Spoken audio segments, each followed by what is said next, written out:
পৃথিবীর কোনো সন্তানের তার পিতামাতার দায়িত্ব কর্তব্যের প্রতি বিন্দু পরিমাণ অবহেলা করা, অবজ্ঞা করা, অনীহা করা, উদাসীনতা করা কিংবা সামান্যতম খারাপ আচরণ করার বা খারাপ ব্যবহার করার কোনো সুযোগ নেই। তাহলে নিশ্চিত আপনার ইহকাল বলেন আর পরকাল বলেন, দুটি আপনার একেবারে ধ্বংস হয়ে যাবে, এতে কোনো সন্দেহ নেই। ইহকালে তো আপনি অবশ্যই তার ফিডব্যাক পাবেন, অর্থাৎ আপনি যদি তাদের প্রতি বিন্দু পরিমাণ কোনো রকম অবহেলা করেন বা খারাপ আচরণ করেন, আপনি পৃথিবীতেই তার শাস্তি ভোগ করবেন আপনার জীবদ্দশায়।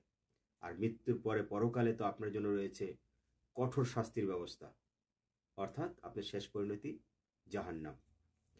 এই সম্পর্কে একাধিক হাদিস এসেছে, এমনকি পবিত্র কোরআনুল কারিমেও মহান আল্লাহ রাব্বুল আলামিন পিতামাতার দায়িত্ব কর্তব্যের প্রতি অধিক গুরুত্ব বুঝাতে উনি আয়াত নাজিল করেছেন।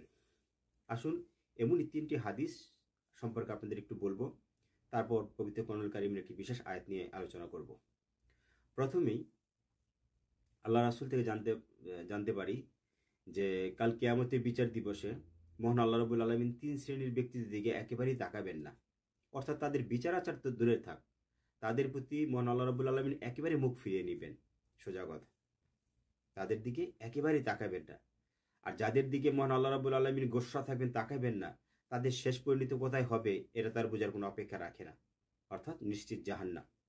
যাই হোক, উক্ত 3 শ্রেণীর মধ্যে অন্যতম হচ্ছে পিতামাতার প্রতি নাফরমানি করা। আচ্ছা, তারপর আরও একটি হাদিস থেকে জানা যায় যে আল্লাহ রাসূলকে একবার জিজ্ঞেস করা হয়েছিল যে হে আল্লাহ রাসূল, পৃথিবীতে সবচেয়ে বড় কবিরা গুনাহ কোনটি? আমরা সবাই জানি যে কবিরা গুনার কোনো ক্ষমা নেই। আল্লাহ সকল গুনাহ ক্ষমা করবেন, কিন্তু কবিরা গুনাহ ক্ষমা করবেন না যতক্ষণ পর্যন্ত তওবা করে আল্লাহর কাছে ক্ষমা চান। তো যাই হোক, সেই কবিরা গুনাহ সম্পর্কে যখন আল্লাহ রাসূলকে জিজ্ঞেস করা হয়, তখন উনি বলেন যে পৃথিবীতে সর্বোচ্চ বড় কবিরা গুনাহ হচ্ছে মহান আল্লাহ রাব্বুল আলামিনের সাথে কাউকে শরীক করা। তখন আল্লাহ রাসূলকে আবার জিজ্ঞেস করা হলো, হে আল্লাহ রাসূল, দ্বিতীয় সর্বোচ্চ কবিরা গুনাহ কোনটি? তখন আল্লাহ রাসূল বললেন, তৃতীয় সর্বোচ্চ কবিরা গুনাহ হচ্ছে বাবা মায়ের সাথে নাফরমানি করা। অর্থাৎ অলরেডি আমরা 2টা হাদিস পেয়ে গেলাম। একটা, মহান আল্লাহ রাব্বুল আলামিন ওই ধরনের ব্যক্তিদের দিকে তাকাবেন না যারা বাবা মার প্রতি অবহেলা করবেন বা তাদের দায়িত্ব কর্তব্যের প্রতি বিন্দু পরিমাণ কোনো উদাসীনতা দেখাবেন।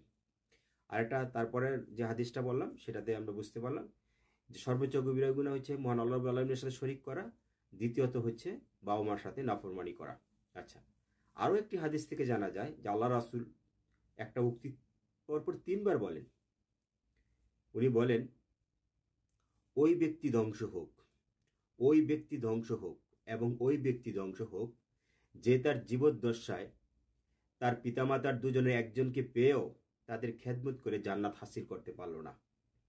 নাউজুবিল্লাহ। অর্থাৎ যে মহান আল্লাহ রাব্বুল আলামিন, অর্থাৎ ওনার যে রাসূল, ওনার যে প্রিয় হাবিব হযরত মুহাম্মদ সাল্লাল্লাহু আলাইহি ওয়াসাল্লাম, তার প্রতি কি পরিমাণ ঘৃণা প্রকাশ করেছেন এবং লানত করেছেন এই কথাটা বলে যে ওই ব্যক্তি ধ্বংস হোক, ওই ব্যক্তি ধ্বংস হোক এবং ওই ব্যক্তি ধ্বংস হোক, অর্থাৎ আল্লাহ রাসূল সরাসরি তার ধ্বংস কামনা করছেন। নাউজুবিল্লাহ। তাহলে সেটা কত বড় ভয়ঙ্কর বিষয়, পিতামাতার প্রতি এই অবহেলা করা বা তাদের প্রতি উদাসীনতা করা আর তাদের সাথে খারাপ আচরণ তো অনেক দূরের বিষয়।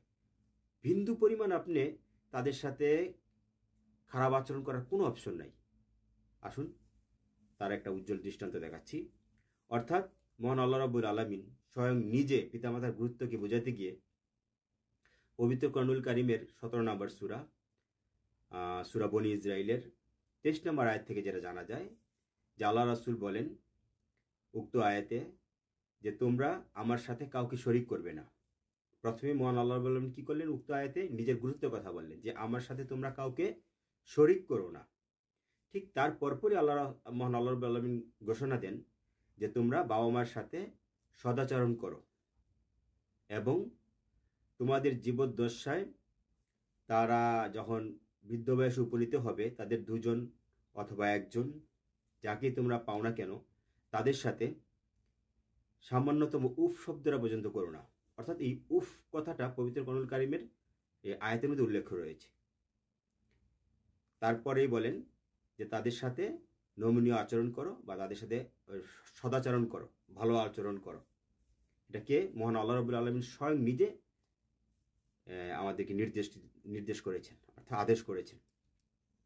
অতএব পিতামাতার দায়িত্ব কর্তব্যের প্রতি কতটা গুরুত্বপূর্ণ হলে মহান আল্লাহ রাব্বুল আলামিন উফ শব্দটা পর্যন্ত ইন্ডিকেট করে দিয়েছেন। যেখানে উফ করা যাবে না, তারা যদি কোনো বিরক্তিমূলক যে কোনো আচরণ করেন, অর্থাৎ তাদের সামনে বা তাদের অগোচরে উফ এই শব্দটা বলা যাবে না, বিরক্ত হয়ে গেছেন। আর সেখানে চিন্তা করে দেখেন তাদের সাথে খারাপ আচরণ করা, তাদের প্রতি উদাসীনতা করা, অবহেলা করা, অবজ্ঞা করা, মারধর আর বৃদ্ধাশ্রমে পাঠানো, এগুলো তো অনেক বড় ধরনের পাপ, সোজা কথা। উফ শব্দটা যেহেতু বলে দিছে আল্লাহ, মহান আল্লাহ রাব্বুল আলামিন। আচ্ছা, এখন উক্ত আয়াত থেকে উক্ত আয়াতটি দেখে আমি খুবই অবাক হলাম, এই জন্য যে মহান আল্লাহ রাব্বুল আলামিন এই 23 নম্বর আয়াতে নিজের কথা বললেন, তার পরপরই পিতামাতার কথা বললেন। অর্থাৎ মহান আল্লাহ রাব্বুল আলামিন যেখানে তার নিজের গুরুত্বের কথা বলছেন, এটা একটা স্পেশাল আয়াত হতে পারত। তারপর পিতামাতার জন্য আলাদা একটা আয়াত নাজিল করতে পারতেন তাদের গুরুত্ব বোঝাতে গিয়ে, কিন্তু না, একটা আয়াতেই নিজের গুরুত্বের কথা বলে তার পরের লাইনেই পিতামাতার কথা বলেছে। সুবহানাল্লাহ। তাহলে বুঝতে হবে যে আসলে পিতামাতার গুরুত্বটা মহান আল্লাহ রাব্বুল আলামিন কতটা গুরুত্বপূর্ণ বুঝিয়েছে। নিজের পরপরই পিতামাতার কথা বলেছেন। তার মানে পৃথিবীর কোনো সন্তানের বিন্দু পরিমাণ কোনো অপশন নেই তাদের সাথে খারাপ আচরণ করার, এবং তাদের সাথে খারাপ আচরণ করা মানেই হচ্ছে তার ইহকাল এবং পরকাল দুটি ধ্বংস হয়ে যাওয়া, একেবারে ধ্বংস হয়ে যাবে। আপনি আপনার জীবদ্দশায় অর্থাৎ ইহকালেই আপনি তার ফিডব্যাক পাবেন। যদি তাদের প্রতি কোনো রকম আচরণ করেন, খারাপ আচরণ করেন, এটার অবশ্যই তার ফিডব্যাক পাবেন। যেমন আচরণ করবেন ঠিক তেমনই পাবেন আপনি। অর্থাৎ ধরেন আপনি আপনার বাবা মার সাথে আপনি খারাপ আচরণ করতেছেন, ঠিক অদূর ভবিষ্যতে আপনার যে সন্তান হবে আপনি তার কাছ থেকে ঠিক সেটাই ফিডব্যাক পাবেন, এর ব্যতিক্রম কিছু না। আচ্ছা, আর বিশেষ 3টা হাদিস আপনাদেরকে বললাম, প্লাস পবিত্র কোরআনুল কারীমের একটা আয়াত বললাম। এ থেকে বুঝতে পারছেন যে বাবা মার সাথে নাফরমানি করার বা অবহেলা করার কোনো সুযোগ নেই পৃথিবীর কোনো সন্তানের। তো আমার এই বিশেষ বক্তব্যটি পৃথিবীর অর্থাৎ যতগুলো অভিভাবক রয়েছেন, পিতামাতা রয়েছেন, তাদের সকলের উচিত যার যার ফেসবুক টাইমলাইনে রেখে দেওয়া। কেননা আমরা জানি যে আমাদের ফেসবুকের সাথে আমাদের সন্তানদের ফেসবুকের সাথে কি অ্যাড রয়েছে। আমরা যখনই কোনো একটা পোস্ট আমরা আমাদের ফেসবুকে রাখবো, টাইমলাইনে রেখে দিব, তখন সেই জিনিসটা আমার সন্তানদের চোখে পড়বে। যখন সন্তানরা এই জিনিসগুলো দেখবে, জানবে, বুঝবে, মহান আল্লাহ রাব্বুল আলামিন সকলকে হেদায়েত দান করুন। অবশ্যই তারা হয়তো এই জিনিসগুলো যারা আমলে নিবে তারা সতর্ক হয়ে যাবে, বা বাবা মায়ের প্রতি যারা উদাসীন রয়েছে এখনো পর্যন্ত, বা অবহেলা করতেছে, অবজ্ঞা করতেছে, তারা তাদের পরিণতির কথা চিন্তা করে আশা করি সংশোধন হয়ে যাবে ইনশাআল্লাহ। বাকিটা মহান আল্লাহ রাব্বুল আলামিন সকলকে হেদায়েত দান করুন, নেক হেদায়েত, নেক হায়াত দান করুন। সকলকে ধন্যবাদ। আসসালামু আলাইকুম ওয়া রাহমাতুল্লাহি ওয়া বারাকাতুহু। আমরা অবশ্যই পিতামাতার দায়িত্ব কর্তব্যের প্রতি সর্বাধিক সচেতন হব। যতটুকু সাধ্য রয়েছে একটা সন্তানের, ঠিক ওই সাধ্য মোতাবেক পিতামাতার খেদমত করতে হবে আমাদের। এটাই সবচেয়ে বড় কথা। সকলকে ধন্যবাদ। আসসালামু আলাইকুম ওয়া রাহমাতুল্লাহি ওয়া বারাকাতুহু। اللهم يا من أجاب نوحا حين ناداه، يا من كشف الضر عن أيوب في بلواه، يا من سمع